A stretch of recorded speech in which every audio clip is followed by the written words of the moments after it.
in the class whose grade point average was above 90. However, there was no plot development where she just walked up and joined in. In response, the girl called Simon ridiculous and asked him contemptuously if he thought she would just join them.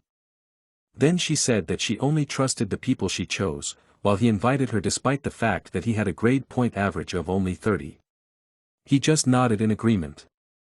Malin continued to talk despite the noise of the students who were discussing Simon's behavior, saying that she saw that he was pretty good in summonology, but that this was his only high score.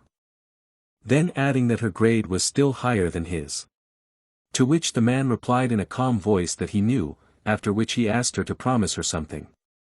Then he asked the girl to give him a month, saying that after its completion he would surpass her in summonology, and if suddenly he could not he promised to leave Kizen. The girl heard his words and stared at him with a shocked look, unable to believe what she had just heard. When she came to her senses, she immediately shouted at him that he must be crazy, then told him to leave if he didn't want to make a fool of himself. However, Simon calmly replied that he wouldn't do that, adding that he was just propositioning her. After hearing his words and calming down a bit, she sat back down, and then there was a pause between them. Reflecting to herself, she realized that this semester she had to keep first place no matter what. Her main problem was Hector. Even though she was able to surpass him in the written exams, there would be difficulties in the combat tasks. And to beat him, she had to excel in group classes. Which meant she would have to fill in the gap in summonology, which was the only subject she wasn't as good at. Looking again at Simon, who was the student with the first special pass, and the man who had beaten Hector without a prep course, she wondered if he was a chance for her to stay in first place. To look for another student with a higher score in summonology or to bet everything on him, that was the question. Standing up from her seat and turning to Simon, Malin reminded him of his promise, asking him if he was sure he was ready to keep it. To which he replied in a firm voice that he was. Then holding out his hand and smiling, he added that he would keep it no matter what. She looked at his outstretched hand and thought for a moment. Malin shook his hand and replied that she would join them. As soon as they were through with the formalities, a joyous Dick ran into Simon, almost knocking him to the ground, calling him a miracle, and began to ask excitedly how he had managed to persuade Malin. The girl didn't understand what was going on and asked who he was. Simon smilingly replied that he was also in their group and reminded her that he had told her that he was inviting her to join the group. Hearing this, Malin was dejected as she realized who she had joined the group. She called Dick a freeloader and said she would never forgive him if he got in the way. And that was the beginning of a legendary team. Turning to Dick, Malin asked what subjects they already had, saying that she would be in charge of catarology in their group. Then she asked him again how many points he had gotten for Dynamics of Darkness. To which he replied that his average score was 70 and for Dynamics of Darkness 74. When she heard that and calmed down a bit, she said that it wasn't so bad for a dummy. Dick noted with a smile that she was rather picky, but not to dwell on it. He raised his hand to the top and asked her enthusiastically who was the last one they would take in their group, adding that she had only to tell him and he would find anyone. Malin simply replied that she didn't care, to which Dick asked who she would pick if she had to choose. Realizing that she had no choice, the girl, folding her arms across her chest with an indifferent face, replied that if she had to choose, she would choose someone with good hematology, as it saved time and made many calculations easier. On hearing this, Dick immediately replied that they wouldn't go anywhere, adding that he would be back soon. There was silence between Simon and Malin, who were left alone, while the rest of the students, watching them in surprise, were bewildered by such a powerful combo of the best student in the class and a boy with special clearance. The silent Simon was approached by Malin sitting next to him, asking if his name was really Simon Valencia, saying that she had never heard that name before, then asked where he lived. Turning to the girl, he replied that he was the heir to a small plot of land in the kingdom of Baldwin, where his family runs Les Hill. He then asked the girl about her family, which shocked her very much. She couldn't believe that he didn't know who she was, so she asked him if he was serious. To which he replied, not surprised by her question, that he really didn't know. Realizing that the guy really didn't know who she was, Malin introduced herself, saying that she was from a highly respected family with deep roots in Ivory Tower. Hearing the girl's answer, Simon was surprised and asked if Ivory Tower was that magic tower. The girl answered that it had been called that 300 years ago. Suddenly remembering something, Simon said that that was where CERN, who was the second student with special clearance, was from. However, his last words seemed to have hurt Malin, as she asked him to be quiet with a fake smile on her face, exuding a murderous aura. To which he, seeing her mood, replied that it was fine. Again sitting in silence, Simon pondered why the girl had such a reaction to the mention of Cerna. Still unable to understand it, he sighed, concluding that noble families were too complicated and he just didn't need to think about it yet. Suddenly Dick returned with someone behind him, apologizing for the wait, cheerfully announced that he had found them a team member who excelled in hematology. Adding that she was an excellent hematologist with an 87 grade in the subject. Then pointing to a shy girl of short stature with pink hair and small wings that moved most likely from excitement, Dick introduced her as Ursula Camabares. The girl excitedly folded her hands in front of her excitedly and a little stammering sincerely thanked the guys for letting her join the group. Then she bowed and in the same excited voice repeated that her name was Camabares Ursula, adding that they could call her just Cami and promising that she would do her best to help the group. While Malin looked at the girl with interest, Simon marveled at her wings, which he thought looked very unusual. After the girl was done with her introduction, Simon told her that she didn't need to be so formal since they were in the same class. When she heard that, Cami replied excitedly that she was only 16, but Dick smiled and reassured her that age didn't matter, because there were 20-year-olds in the class. Hearing this, the girl replied that she would be sure to remember it. The next moment, however, she was approached by Malin, who had been silent all this time, and after repeating her surname, asked if that was what she was thinking about. As it turned out, Ursula was a great vampire family. Hearing this, Dick remembered that it was indeed true, adding that now the distinguished lordship of the Ursula family should be in Kizen, but he had never heard from her in all this time.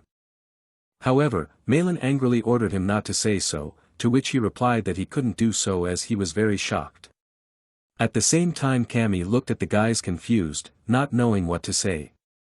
After that she came to her senses and said that it was all because her mom was an ordinary person.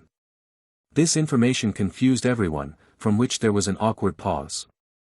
When Dick came to his senses, he apologized immediately, saying he hadn't known about it, to which the girl replied that it was all right. Simon realized that she was the illegitimate daughter of a vampire family and realized why she wasn't talked about as much as he was. Dick, on the other hand, decided to apologize by talking about himself. Starting with the fact that, he was a commoner, however his father was the owner of the White Cow Trade Group. Hearing this, Cami asked in surprise that wasn't it one of the largest trading groups.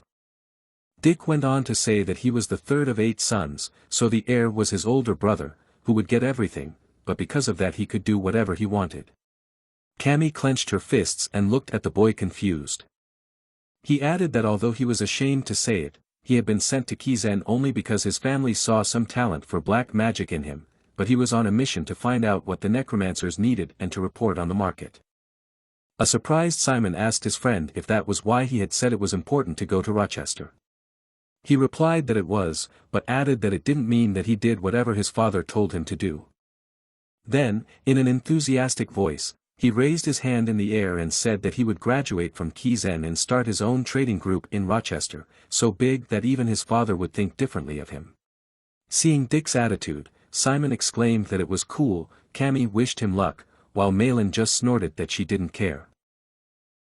Suddenly the assistant came over, surprised to note that their group was even talking to each other already. Handing them a sheet that had the number 7 written on it, which was the same as the number of Naruto's legendary team, he informed them that they should write down the names of all the members of the group, as well as the subject they planned to focus on. After the examiner left, Simon turned to Malin, who had already started to fill out the sheet, and asked her if she wanted to be the leader of their group as the best student in it, to which she contemptuously replied that she would. The next moment, however, the question of choosing a name for the group came before them. The assistant put a sheet magnetically on the board with group number 7, where the leader was Malin Willen, while the group was simply called Team Number 7. A tired Dick stretched out on his desk frustratedly, adding that he liked the name Everything Malin Does, while Cammy shyly said she wanted the team to be called Pink Bunny Girls. However, their words were suddenly interrupted by someone shouting angrily, asking his interlocutor what he should do if he had such a bad combination. Simon turned around and looked to where the sounds of quarreling were coming from. As it turned out, the blonde-haired boy and his friend were suggesting that the two girls team up, while one of them replied that those two had two toxicologies, which didn't suit them. Elsewhere, someone was discussing a group where 3 students with the dynamics of darkness were gathered together, which in their opinion was not a wise decision. In another place, one of the students was pointing his finger at the other, saying that this was his potential profile and that his other grades were also good, to which the other replied that he didn't care about that, adding that he was going to be a part of their group anyway. Watching all this, Simon noted with confusion that things had gotten a lot tougher. Dick, who was sitting next to him, replied that it wasn't surprising, since elemental black magic assessed all 8 subjects, and that's why all the groups wanted students with different directions for each specialization. So if one got too close to students with the same direction, one might end up not getting any other group members at all, which was how it worked out for those guys. Adding that they were very lucky in this regard. At the same time, a girl with long yellow hair pointed at the guys in front of her and mockingly said that she would only help one of their group. She shouted irritably that if they hadn't taken Lucy, there would be 4 of them in the team. The other girl, who was probably Lucy, apologized to the guys who didn't know what to do and went to the other team. As it turned out, there was a group of girls, who saw the new girl, and also with good grades in hematology, warmly greeted her. Simon, who was observing all this, once again noted that life at Kizen was pretty brutal, but Dick, who turned to him, said that they didn't have time to worry about the others. Since this always happens during student defense, so if they can't do well now, they will continue to fall behind. And falling behind in Kizen meant only one thing, and that was a ticket home. Malin on the other hand couldn't understand what was so cruel about it at all. Saying that they just didn't have enough effort, preparation, and skills, then dismissively asking what they'd been doing all the time since they'd started school. Adding that even if someone's grades were bad, they should have been attracted to the group in other ways. Simon listened to her words and thought depressedly that even though this was happening, there was nothing he could do about it. The next moment Vice-Chancellor Jane came to the middle of the class and told the students who had not yet found a group to go to the front of the class. Immediately there was whispering around the classroom that they would probably not be in Kizen next week, with some saying that they would be finished after just one question on catarology. Vice-Chancellor Jane turned to the students who had failed to form a group and asked them if they were angry. To which one of the girls nodded her head frustratedly. The Vice-Chancellor continued by saying that a difficult start does not mean a bad ending, adding that they should remember this and try harder in the future, and also adding that they will see hope if they try in specific subjects and not all at once. She then informed them that they could return to their seats, which they did in a downcast state. Then addressing all the students sitting in the classroom, Vice-Chancellor Jane said that since not all the groups had been formed, she would make an important announcement, then announced that next week after the end of the student defense period, they would be holding a group performance of the first class in elementary black magic, where they will have to fight one monster. The whole class froze in anticipation of her next words. And that monster will be a Cyclops, Vice-Chancellor Jane announced. Upon hearing this, the students began to talk excitedly, as they were shocked that they would have to fight the Cyclops and wondered if they could do anything at all against such a formidable opponent. Telling the rambunctious class to be quiet, Vice-Chancellor Jane said she would explain the rules. It was to begin with them going into the dungeon with their group to defeat the Cyclops together. However, only one student would personally fight the monster, while the others would have to stay behind and support the one who was fighting. The supporting students were also allowed to weaken the monster. After saying that in such a case, such skills as fatigue, shackles and blinding, as well as bleeding from hematology or poisoning from toxicology would be useful. In addition, attacks from summoned creatures were also allowed, but the direct magic of necromancers, including black magic, was not allowed.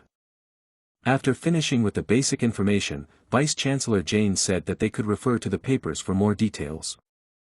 She then went on to say that the fighting member of the group would be protected by a vest with a barrier spell. The grade would depend on the success of their fight, but speed, stability, teamwork, creativity, and the degree of completion of black magic would also be taken into account. Malin, who was glowing with joy, wrote something down in her notebook. At the end, she added that in order to successfully defeat Cyclops and pass the test, they would have to improve their abilities as much as possible before the test. After listening to the teacher, Simon's face showed a firmness that he had to do his best. Having finished her explanation, Vice-Chancellor Jane asked if anyone had any questions.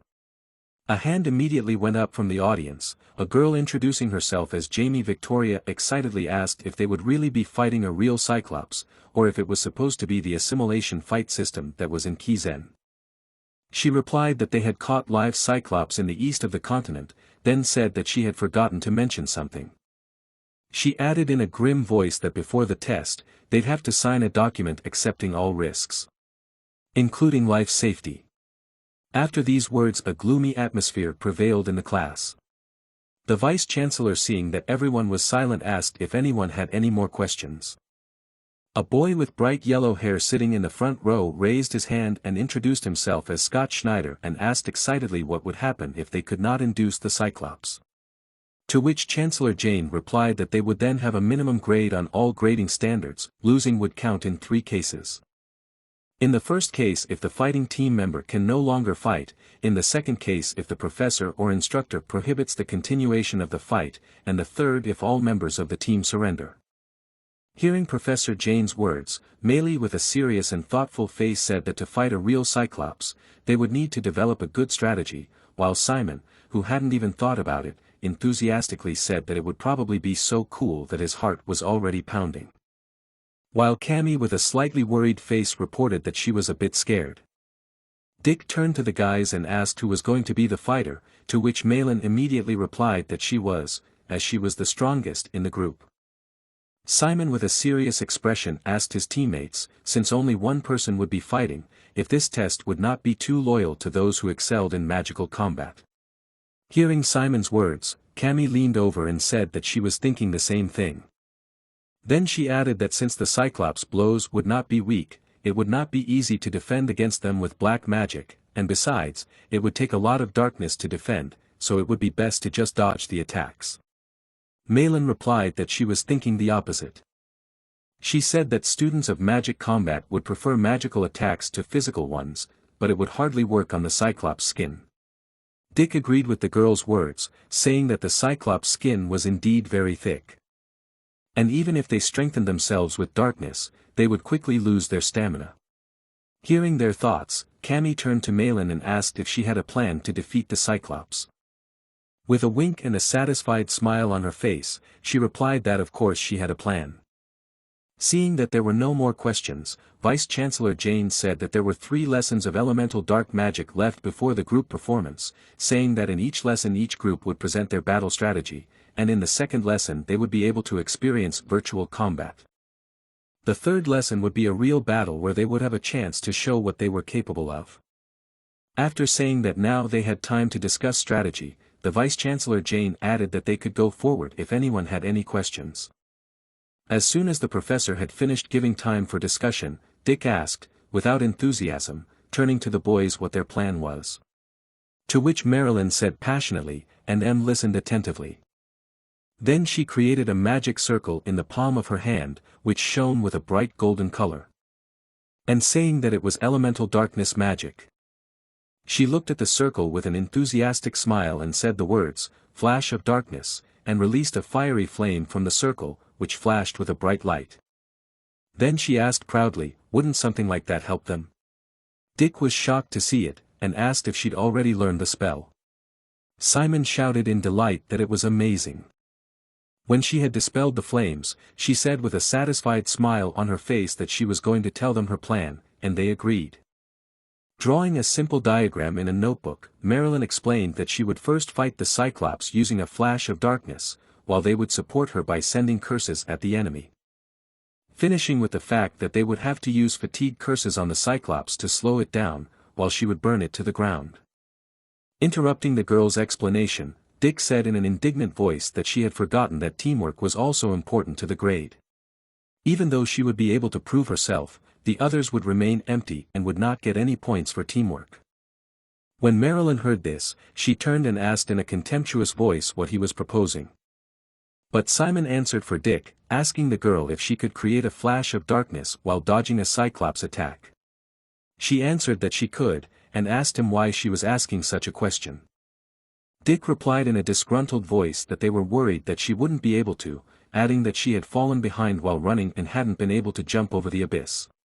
She said that if their curses worked, she wouldn't have to dodge at all.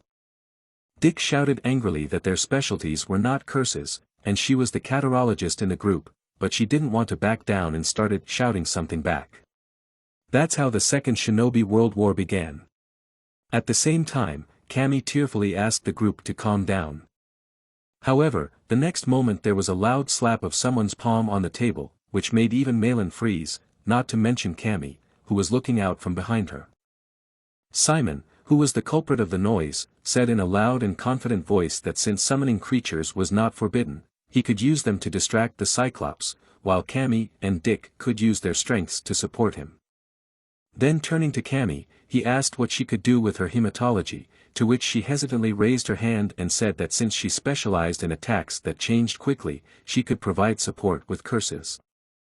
After listening to the girl, Simon turned to Dick, who was lying on the desk, asking what he could offer. He sighed and replied the same as Cammy, adding that he would be practicing fatigue all week. At the end of the lesson, Professor Jane informed everyone that for the next lesson they had to prepare a 10-minute presentation of their strategy against the Cyclops, adding that it was necessary to specify the role of each member as well as the types of black magic used. When she was finished, she announced that that was the end of it. Walking out of the classroom and behind Simon, Dick thought to himself that Simon, despite his poor knowledge of necromancy, sometimes said really clever things, and that he could deal with any problems and also guide the members of his team. He was actually a little jealous of him now, and now he understood why he had the first special clearance. When he caught up with Simon and gave him a friendly hug on the shoulder, Dick smiled happily and said that he'd heard they were serving steak in the mess hall today. Simon said cheerfully that they had to hurry then, and Cammy replied excitedly that she would go with them, while Maylene, who was trailing behind, didn't know what to do since she hadn't been invited. Immediately after lunch, Malin came to the next class and resented them for leaving her alone, saying it was their fault she didn't get steak. To which Dick replied that he should have gone with them, for he had already said it was a special dish. Hearing Dick's reply, Maylene said irritably that they were annoying. At the same time a voice invited everyone to sit down. After asking what class it was, Jamie raised her hand and said that it was a class. When he heard this he replied that it was the first time they were seeing each other.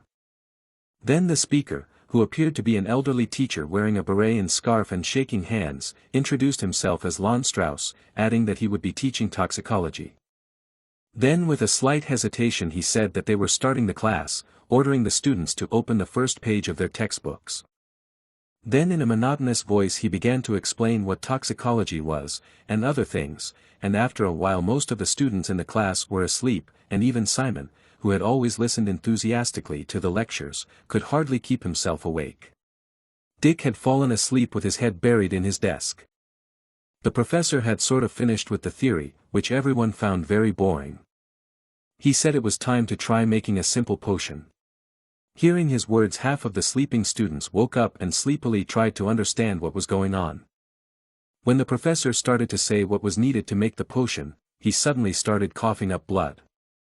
The assistant who ran into the classroom excitedly turned to the old man and said that he should rest, as he had probably overworked himself, adding that they would take care of the laboratory. The old man continued to cough up blood in a weak voice and started to say that he had to teach, but the assistant who was taking him away calmed him down, saying that they would manage. Finally agreeing, he breathed heavily and headed out of the classroom. The assistant sighed heavily and opened a large ash textbook with a turquoise eye on it. After that, she noticed the boy, who leaned on her arm peacefully sleeping. The next moment, she launched a thick textbook at his head, which reached its target. Simon, who was near the book, also froze in confusion. She then shouted in a loud voice, telling everyone to wake up. The sleepy students pulled their faces away from their desks and started to look around fearfully. However, the assistant did not stop, angrily asking how they dared to be so rude to the professor. Then she started to reprimand the students and in a furious voice started to ask how they could just fall asleep in the middle of the lesson, adding how they could call themselves students after that. The students hearing her words felt a little guilty and listened silently. After that, she said in a cold voice that they should not dare to forget their manners anymore. To which those guilty voices replied in agreement. When she had finished instructing the unenlightened on the path of righteousness, the girl introduced herself as Professor Land's assistant, Francesco Belmont, and then informed them that today she would be teaching them instead of the professor. While the assistants were handing out the necessary supplies for the lab robotics, the assistant announced that today they would be making low-grade poison potions, adding that they could put aside their textbooks for the time being. While Simon and Dick looked at the potion brewing tools with interest, the girl said that the key to making a low-grade potion was controlling the quantity or order of the ingredients. The point was the dexterity of carrying out the process. She then said that the first step was to light a fire under the cauldron and wait for the water to boil before pouring in the salamander and barley powders.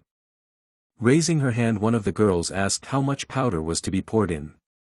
Professor Land's assistant replied that the volume was not important, adding that they should pour as much as they thought necessary. At the same time, in one of the cauldrons with boiling liquid, some unknown alchemist poured a powder that formed a green vapor when it interacted with the liquid. As it turned out, the alchemist was Simon, who smelled the vapor and noted with disgust that it stank. Dick, who had stopped by to look at it, was surprised to see that it had turned green, unlike his. At the same time, seeing that most of the students had completed the first part, the professor's assistant, who was replacing him, asked for a show of hands for those who had blue smoke rising from the cauldron. Dick, who had blue smoke, raised his hand. Then the girl said that they would make a poisoning potion with neuroparalytic effect. Then she asked the rest of the students who had green smoke, and immediately after her words several hands went up in the class, including Simon's. She told the students who had green smoke from the cauldron that they would be making a poisoning potion that gave them headaches and hallucinations, as well as the ability to deal with other mages and necromancers in battle. Looking at the smoke that became more intense, Simon was surprised. Since the textbooks didn't talk about such a thing, and he didn't know about such a flexible training method either. Then the girl told all the students who had green smoke to hang their jackets on the chairs, as the assistants would give out the necessary ingredients. Then leaning over the cauldron of one of the girls she told everyone to listen to her very carefully, then pointing to the cauldron she said that they had to remove a thin layer of oil that should have been there. This layer of oil was plant-based oxides that were impairing the potion's effectiveness, which was why they had to get rid of them. After that, one had to keep stirring the potion with the ladle until the liquid thickened. In addition, the result could depend on the degree of heat, so one had to be sure to keep an eye on the fire. One of the girls raised her hand and timidly asked if it was normal for her potion to turn yellow. To which the assistant replied that she had done a fine job, as yellow hues characterized the best quality poison potions. Then adding that such a potion could even be sold in Rochester.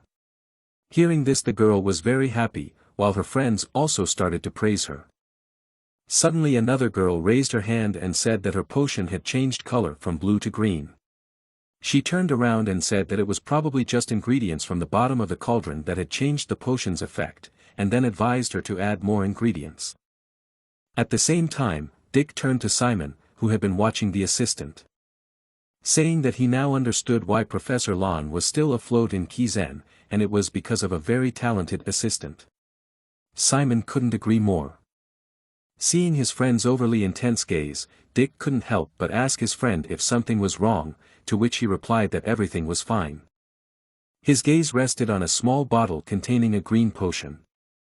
After a while Dick turned to Simon and showed him the bottle of blue potion he had made, and asked if it was worth taking it with him to the fight with the Cyclops, adding that he thought it was worth trying everything. The man said with a smile that he had thought about it too. Hearing their conversation, Mei Lin, holding a bottle of high-grade yellow potion, said that it was a bad idea and their plan wouldn't work, since low-grade potions wouldn't have any effect on medium-sized or larger monsters, and the Cyclops was medium-sized, so there was no way this plan could work. Dick leaned back in his chair and muttered frustratedly that it was unfortunate that he'd been unlucky this time. Simon, on the other hand, was concentrating on the book. After a while, he came across a page about a potion that contained Lihart mushrooms. And they were the same ones his mom sometimes made for him. Turning to Mei Lin, he held out the book and pointed to the page and asked her what she thought of the potion. Looking at the page Simon pointed to, the girl, glowing with joy, asked Simon in surprise what page it was on, to which he replied that it was on 254. Cammy and Dick looked at the book in surprise, not realizing what was going on. After looking at what was in the book, Cammy was also fascinated by what she saw. After looking at it, Mei Lin turned to the guys and said that it could work. Hearing that, they were delighted. Pointing her finger at the potion information, Mei Lin explained that this potion briefly paralyzed tendons and also contracted muscles. It was called Nervier, and it was a neuroparalytic that weakened muscles. It also said that it worked on small and harmful monsters from the 3rd level up, Mei Lin exclaimed happily after reading the information. Cammy also added in a cheerful voice that if they used it against the Cyclops, they could at least slow it down. Hearing this, Dick added cheerfully that it would be a good idea to add such an effect to fatigue spells, while Simon continued to read the information about the potion, saying that for the effect to work they had to make the target drink it or apply it to a wound, adding that they could wound the Cyclops and then throw the potion bottle at it. Gathering around Simon, who was holding the book, the rest of the guys were enthusiastically answering that he was right, as well as talking about how it could be used. When they had finished discussing how to use the potion, they decided to make it first, choosing the lab as there were cauldrons available. However, the problem was the ingredients. They could find the bulk of it at the academy, but Lihart mushrooms, blood slime and silk vines were a problem. However, Dick reported that it wasn't a problem, saying that if he went through Rochester, he could get all the ingredients today. Simon asked in surprise if that was really possible. He gave him a thumbs up and said it was no problem, suggesting that Simon go together. Simon pointed his finger at the mushrooms and said that he could help him find them, as he had seen many of them in his homeland and in Kizen. Hearing this, Dick asked him where he could find them at the academy. He replied that he had seen them in the Forbidden Forest. This information shocked absolutely everyone, even Mei Lin sat wide-eyed with her mouth open in surprise. Dick waved his hands, asking how he knew about him, then realizing that it was not important, he asked Simon if he was going to go to the Forbidden Forest. Seeing his friend's concern, he tried to reassure him that it was all right, and it wouldn't take him long to go, and those mushrooms were growing right next to the entrance. But since going into the Forbidden Forest could get them all punished, Simon volunteered to do it alone, saying he wanted to do something for the group. Hearing this, Dick was touched by the words of his friend, who for their sake was going to go alone to such a dangerous place, promising to pick mushrooms by tomorrow. Despite his confidence, Mei Lin raised her voice and said that it was too dangerous as there were many dangerous monsters that could injure him, which could affect the group performance. Cammy, who had been waiting for her chance to prove herself, raised her hand and loudly announced that she would go with Simon. Mei Lin turned to the girl and said that she had already told her that it was dangerous, but she replied that that was why Simon couldn't go alone, as 2 heads were better than 1. Simon, on the other hand, also agreed to the suggestion, adding that they would leave as soon as they were in danger. They concluded that Dick was mining blood slimes and silk vines. Mei Lin looking for basic ingredients in Kizen. While Simon, along with Cammy, went mushroom hunting in the Forbidden Forest. Finished with the division of duties, Simon said that they should meet together with the ingredients in the lab in the evening. To which the others unanimously agreed. At the same time, an unfamiliar hooded man was watching team number 7 sitting in the classroom. Although his face was hidden by a shadow, his sly smile clearly indicated his not-so-good intentions. As soon as the lesson was over, the students immediately headed for the exit of the classroom. Hector, who was walking in the crowd of students, was approached by a hooded stranger who greeted him.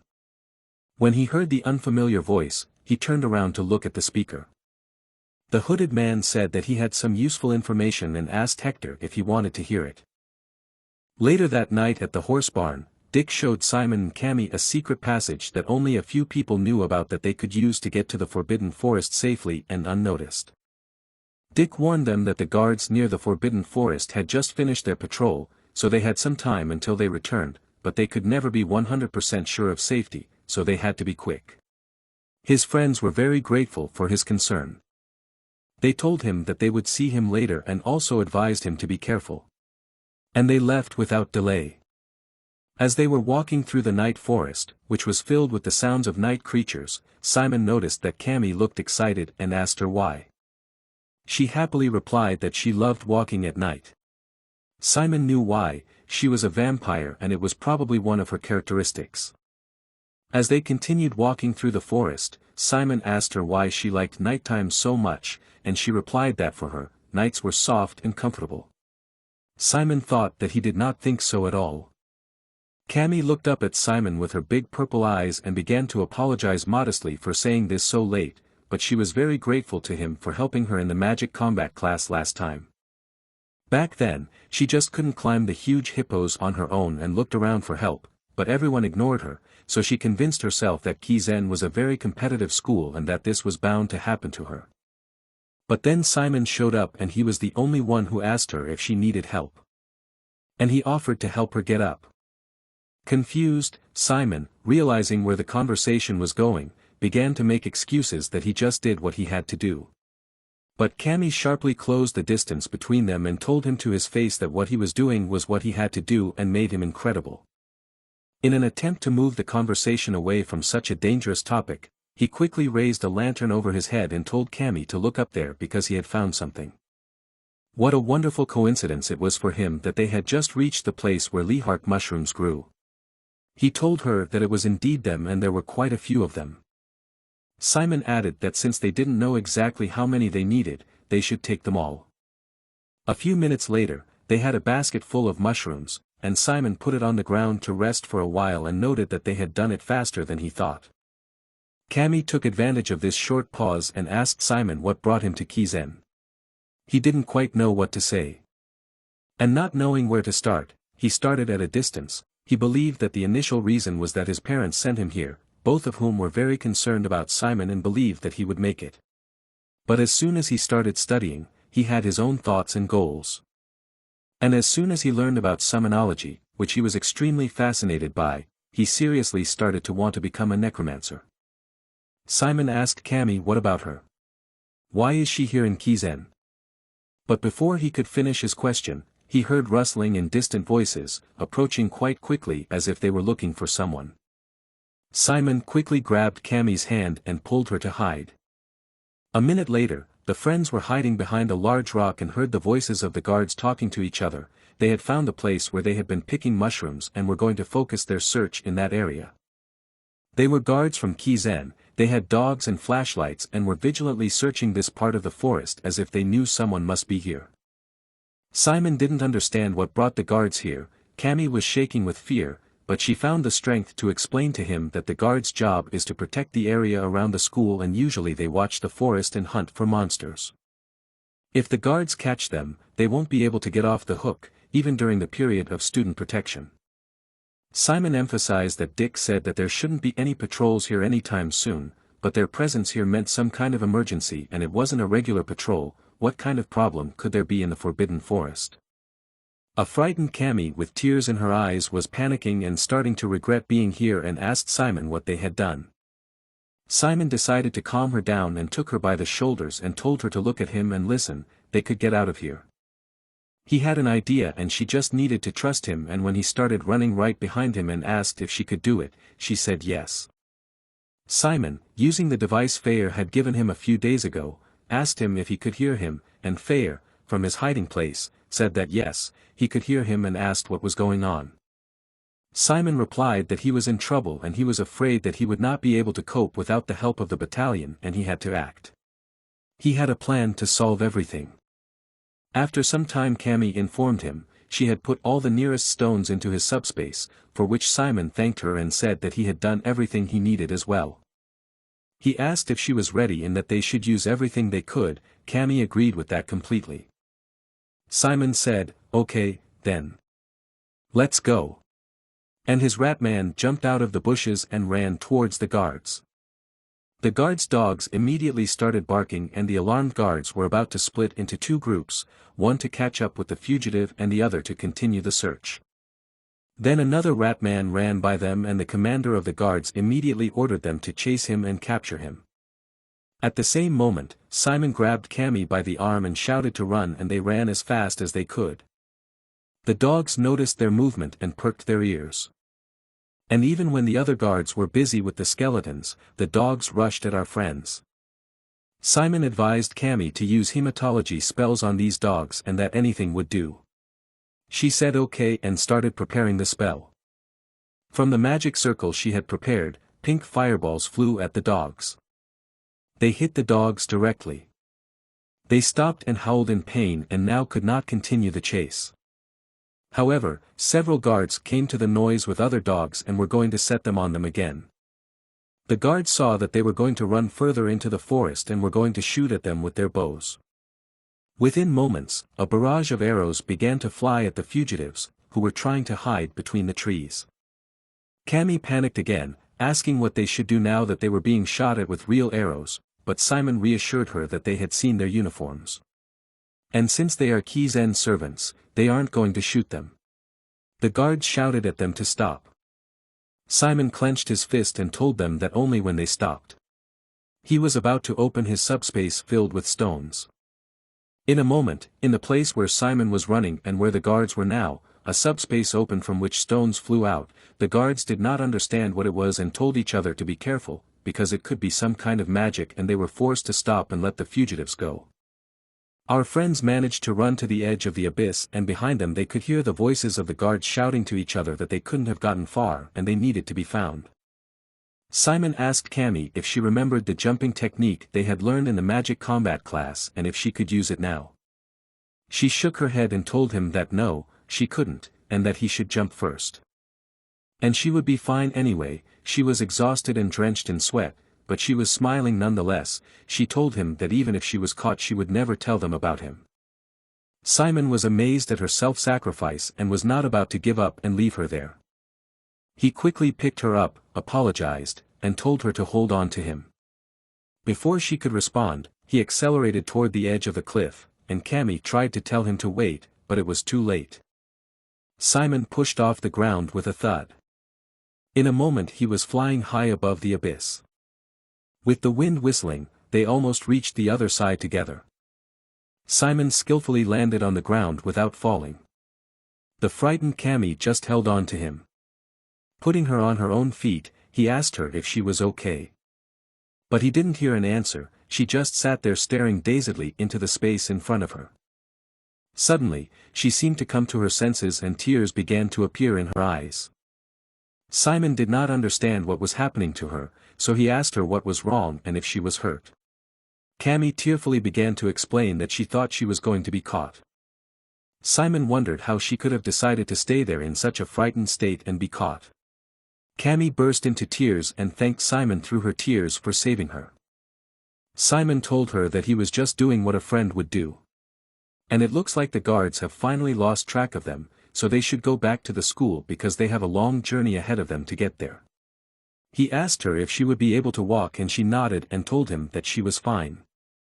Wiping away her tears, she smiled and said again that she was very grateful to him. Together they took a detour through the unfamiliar terrain to avoid running into the guards again, with the bright moon lighting their way. However, this didn't make the forest filled with strange sounds any less eerie, and even Cammy wasn't so excited about the long night walk anymore, so she asked Simon if they were lost. He replied that he thought they were headed in the right direction.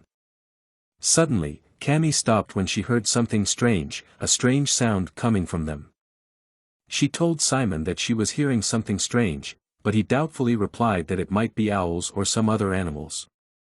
Cammy confidently replied that it was definitely not owls, it was a human voice, and together they looked in the direction of the sound and even Simon began to distinguish some strange words. He agreed with Cammy and decided to check it out. He started to wade through the bushes that were rustling around him going towards that voice. Suddenly, Cammy flinched and Simon froze as well. Cammy was the first to come to her senses and started tugging on Simon's sleeve, telling him that they had to get as far away from here as possible. In front of them was an unknown person in a white robe, who was reading a prayer. Cammy began to shake from the words of that prayer and covered her ears with her hands to avoid hearing it. Simon did not understand what was happening to her. He held the girl so she wouldn't fall, and he wondered what that man was doing here. They were in Kizen on the island of Roke, so how was this possible? The priest continued to pray to his almighty mother goddess, Devi, in front of the repulsive animal skulls and statue. Simon realized that it was none other than one of the priests offering a blood sacrifice to his goddess. The priest finished his prayer and for a second there was silence in the forest. And the next moment, the priest looked Simon straight in the eye, which froze him. Simon finally recovered and in desperation shouted to Cammy to run. But a blue barrier appeared right in front of them, cutting off their escape route. The barrier kicked up a pile of dust and small stones that scattered across the clearing, and as soon as it cleared, Simon realized what was wrong with this priest and why he might be here. He was using darkness for his spells. So this was not just a priest who had secretly managed to sneak onto the island. He was a traitor to Kizen, who now summoned a bunch of crosses and chains around him, rattling in the air, surrounded by swirls of mana, and ready to fight. Cammy noticed this as well and told him in fright that this priest was using both holiness and darkness. Simon told her that he thought he was a traitor and that the powers he was using were usually on opposite sides of the battlefield. Then he took her hand and added that he was not sure what was happening, but he was sure of one thing.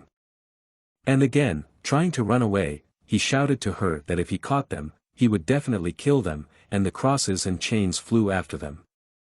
One of the crosses whistled past Cammy and cut her leg, and the wounded girl screamed in pain.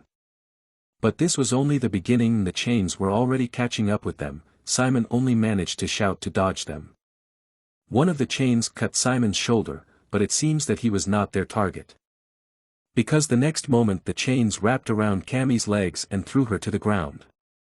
Simon did not have time to do anything but shout at her to hold on. The chains were dragging the unfortunate girl toward the priest with a clang, and she could not resist, only asked Simon for help. The traitor made a movement with his hand and clenched it into a fist, and the chain followed his movements and lifted the girl high up like a feather. And with a loud thud, he sealed her to the tree, tying her with chains.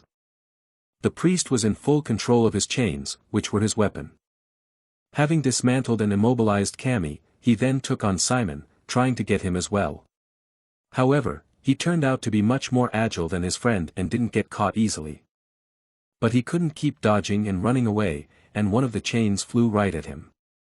Simon was going to get something from his subspace, and where he was a moment ago, everything was exploding from the impacts. He pulled out a sword from his subspace and was going to use it to deflect one of the attacks. But after the first strike against the cross of darkness, the sword broke. It was a bit unexpected for Simon, and his hand trembled from the impact and the chains whistled towards him. However, Simon managed to recover at the last moment and dodged the blow. The chains hit a tree behind him as he landed on the ground. He grabbed what was left of his sword and began to fill it with darkness. And then he threw it with all his might at the enemy, hoping to at least see his face as he dodged, but Simon's attack was no surprise to him. He simply turned his head slightly to the side to dodge it, but the priest was surprised to see the tree that the sword fragment had hit explode. They stood there looking at each other for a second, assessing each other's options. After a moment of hesitation, the priest created dozens of dark crosses around him with a creak and a stomp. But then it turned out that this was only the beginning, and in a moment Simon was surrounded by a weapon of apocalyptic proportions, thousands of crosses that were ready to fly at Simon at any moment. Now he knew for sure that he could not cope with this, so he decided to urgently call for help. He took up his communication device. The priest did not understand what was happening and why this crazy student was smiling. The next second there was a powerful blow that demolished half of the clearing. Simon came to the rescue of Fair, who was now laughing ominously while holding his sword, which was smoking after the blow. Fair, with his sinister smile, asked Simon if he was okay. Simon replied that he was, but when the dust cleared it was clear that the priest was alive and almost unharmed. Somehow he had managed to conjure a shield that protected him from the blow. Thayer told Simon to retreat and stay away, because this battle was too difficult for him right now and he would definitely not be able to handle it.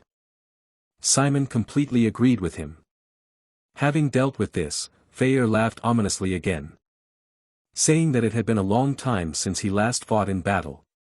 And once again he struck at the priest's shield. Each blow was like the explosion of a small bomb. Meanwhile, Simon was able to free Cammy from the chains and tried to bring her to consciousness, asking if she was okay. Although she was still unconscious, Simon was glad that she had not been seriously injured. Simon lifted her onto his back and carried her away from the battlefield. Through the device, he asked Thayer how the situation was on the battlefield. He told him that it would not be easy, as this person was outrageously strong in terms of mastery of darkness. He was roughly at the level of a professor. He also added that his strength would be the same if it were not for the seal. He laughingly launched another attack on the priest. Simon turned to Thayer and said that he had an idea and wanted to ask him to follow his orders. Thayer smiled to himself as this reminded him of something. So he replied that he understood, since Simon was Richard's son, he must have some smart ideas.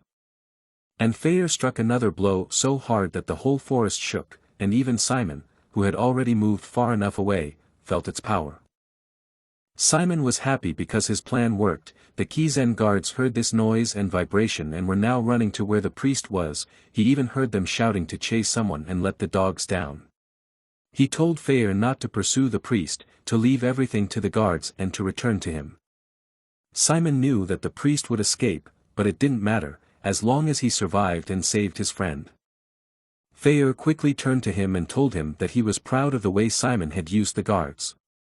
Simon looked at his battalion commander and noticed that he was a little wrinkled and asked him if he was okay. He replied that he shouldn't worry about him, he could take a lot more, but this girl seemed to need more urgent help than him. And then he picked them both up and told Simon not to worry because he would help them. Simon thought he was going to heal her wounds and said he didn't know he could heal wounds. Thayer put Simon on his shoulder and took Camus in his hand and said he could not heal wounds, but they were going to get out of this place right now. Simon started to ask how he was going to do it, when Thayer ran away with such speed that Simon could not finish his question and almost fell off him. Now Simon was helplessly crying out for help as Thayer ran, laughing and telling him to hold on tight. Only a cloud of dust remained behind them. After a few minutes, Thayer brought them to the edge of the forest and set them on the ground and told them that they should go on their own. Since he smells some kind of fishy odor, it seems it might be a similar long-range detection spell and so he definitely can't go any further. Simon still hasn't recovered from such a quick trip, but he sincerely thanked him for saving their lives. And Thayer left saying that he had just signed a contract with him and was not going to lose him so quickly and wished him to be careful for the rest of his life. Now Simon had to decide what to do with Cammy. He could take her all the way to the school, but what to do with the girl and how to take care of her without harming her or himself. If he just went to the hospital, the doctors would definitely have questions about how she got those wounds, and he would get into even more trouble with her if he told them what happened today. And that priest could see their faces, and given that he was a traitor and Simon could not see his face, he was also a danger to them and could be waiting for them somewhere on their way back to finish the job. Simon came to the conclusion that Cammy had to be treated by someone he could trust, there was no other way. So he carried her to his dormitory, specifically to the dormitory manager he had once helped deal with the arrogant nobles. He knocked on her door and she told him to come in. With a creak, he opened the door and she calmly began to ask him what brought him here at such a late hour. But when she saw who he was and in what condition he came to her, she screamed in shock, "Simon!" Simon stood in front of her, covered in mud and with cuts and bruises, holding the girl in his arms and asking her for help. She was shocked by his appearance and asked him what happened, and then she saw the girl and said that girls were not allowed to enter the boys' dormitory. Simon told her that he knew all this, but that it was urgent. Then she noticed that the girl was injured and advised him to take her to the hospital, not here. Simon told her that he simply could not do that. He began to explain that it was complicated and he couldn't tell her the details, but he asked her to help them anyway. The hostel manager looked at him without understanding and could only ask, "What?" Simon bowed to her and asked her again to treat the girl here, she just didn't know what to say. In the end, she exhaled nervously and thought that she would regret her soft heart one day. Then she pointed Simon to a bed with a screen and told him to put the girl there so she could treat her first. He was very grateful for her help in such a difficult time. She closed herself behind the screen and began to treat the girl's wounds, asking Simon what could have happened in the world to cause such wounds. Most of her wounds were light scratches and bruises, but one cut had been left by something sharp and large. She advised him that if he has fights with other students, then he should resolve it during the student defense period. And there is only one thing she learned from this job. Students do whatever it takes to survive here, no matter how ugly it is, no matter how much it might hurt them or others around them. Simon clenched his fist and told her that they were not fighting. And he was sorry that he couldn't tell her everything that had happened. The dormitory supervisor finished treating the girl's wounds, left her to rest on the bed, and came out from behind the screen, heading to Simon. She told him that if he didn't want to tell her, she wouldn't ask him again. That was fine, she would not ask him about it again. But she still needed to examine his wounds, so she asked him to roll up his sleeves. She opened her bag of medicines and instruments and told him that she wasn't sure what had happened, but that health was the most important thing and he had to stay healthy if he wanted to have a chance of survival in Kizen. She put on some bandages and asked him if he understood what she was telling him, and of course he did. She added that the other girl was also not badly injured, so she would ask a staff member from the girls' dormitory whom she trusted to take her to her room. Simon told her that he was very grateful for her help. And he will never forget what she did for them. The girl told him that it was okay and she was always happy to help him and then added that he should also go back to his room. Simon was about to go to his room and before closing the door behind him, he apologized again for disturbing her so late at night. When he left, the dormitory manager thought that she wondered how long he would stay here. He was a rare type of student that you don't see often at Kizen. Simon went to his room and immediately told Dick that he was back, who happily jumped out of bed. He immediately started hugging him as if he had seen him for the last time and was very surprised that he was okay, asking what was wrong with Cammy. Simon advised him to calm down and told him that they were both fine. Despite the fact that they were chased by guards and then got lost, everything ended well. But enough about them. How is he okay, and where is Malin? Dick started sniffling and crying that the guards were chasing him too and he barely got away from them, although usually they don't go around at this hour, but for some reason they did today. And he also talked to Malin and warned her about the guards and she advised him to postpone the potion making until tomorrow. Simon noticed that she probably had to go to bed late because of them. Dick told him that at first she seemed a little hurt and annoyed, but eventually she became more understanding once she heard about the guards. Simon put his stained school uniform in the closet, and Dick asked him if Cammy had also gone back to her dorm, to which Simon replied in the affirmative. He added that they should go to bed after such a busy day. Dick said he would turn off the light when Simon was already sitting on his bed, exhausted. But despite his tiredness, Simon could not sleep, his thoughts would not leave him. It was not the first time he had seen someone praying that evening, because his mother is a priest, but Cammy was probably shocked. And the last thought he had before he fell asleep was that he would have to talk to Cammy separately tomorrow. The next morning when he met her, she was just beaming with happiness and wishing him good morning. He was surprised by this mood, because he expected a completely different mood from her, but he asked her if she was okay just in case. She flapped her wings excitedly and replied that yes, she was fine. She added with enthusiasm that yesterday was like a dream. Simon didn't quite believe her, so he asked her again, was it a dream? She happily began to tell him that yesterday they had a night walk, mushroom picking, chasing, some scary things happened too, and it was exactly the type of dream she had in mind. But Simon didn't share her enthusiasm for nightmares, so he told her that it was a good dream at first, but then it started to turn into a nightmare. Maybe that was why the night before didn't feel real. He wondered to himself if she really believed that everything that happened last night was a dream because she was too shocked, and that was not a bad thing if it helped her cope with the shock. Simon took her by the shoulder and told her to listen to him. He told her that the priest ran away as soon as he saw the guards and he probably saw his face, but she probably didn't. Then he asked her not to tell the rest of her team what happened last night and just to act normal. And he would definitely find out who the priest was. Suddenly, Cammy got too close to his face and made him feel uncomfortable and assured him that it was all about the two of them and she wanted to be helpful as well. She started to yell that he couldn't just leave her out of everything, which made Simon feel uncomfortable. He stammered and began to convince her that it was fine to help, but that he didn't have anything so urgent right now and as soon as he needed something, he would ask for her help when the time came. Cammy was very excited and told him to rely on her and she would do everything, to which he replied awkwardly that he would try his best. Then Simon went to his first class, catarology, and he was extremely exhausted and sleepy.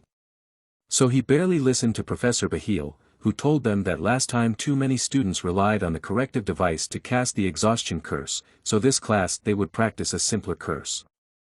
Today's curse is a transfer curse, which uses a formula to direct darkness at a targeted object and is the basis for all other curses. The goal of today's lesson will be to create a magic circle in the air without a corrective device.